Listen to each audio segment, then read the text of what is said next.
Hi, my name is Jen. I'm a teen librarian at Monroe County Public Library, and today I'm going to show you how to make bubble art. Bubble art is really fun. It's a free-form craft that is kind of relaxing, and it takes just a few materials that you probably already have sitting around your house. So the materials that you'll need are a couple of small bowls or cups. You'll need some kind of paint, either acrylic or tempera paint works pretty well. You'll need a small amount of water, some liquid dish soap or liquid hand soap, some paper. This is a thicker sketchbook paper, but any paper would do, but thicker usually works a little bit better. Some kind of straw, and something to cover your table surface that you're working on, because this can kind of get a little bit messy.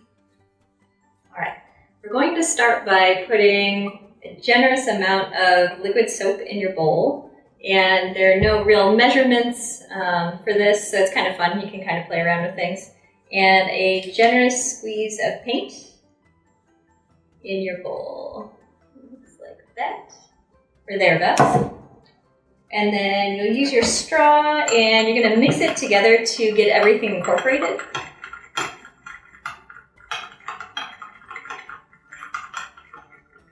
It's pretty good.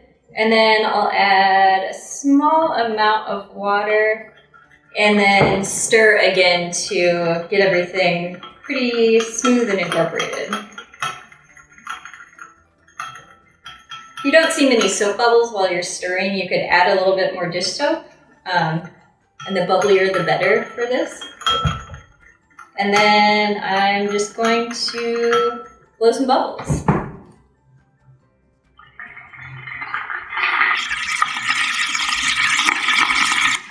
You'll know you have enough paint in your mixture because you can see the color of the bubbles coming through, and that's what's going to transfer onto your paper.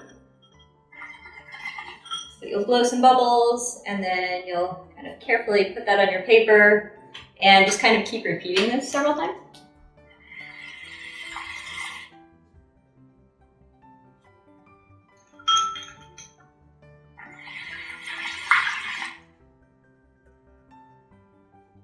Now you don't have to worry about the bubbles that are kind of sticking there. As the paint and the bubbles pop and dry, that'll dry and you'll see all the different cells in between where the bubbles have formed.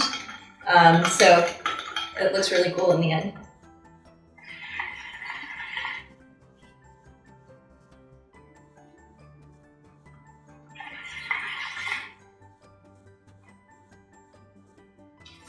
Alright, I'm going to try adding a different color. And you can layer up different colors. You could even add blue to this to make purple, which would be cool.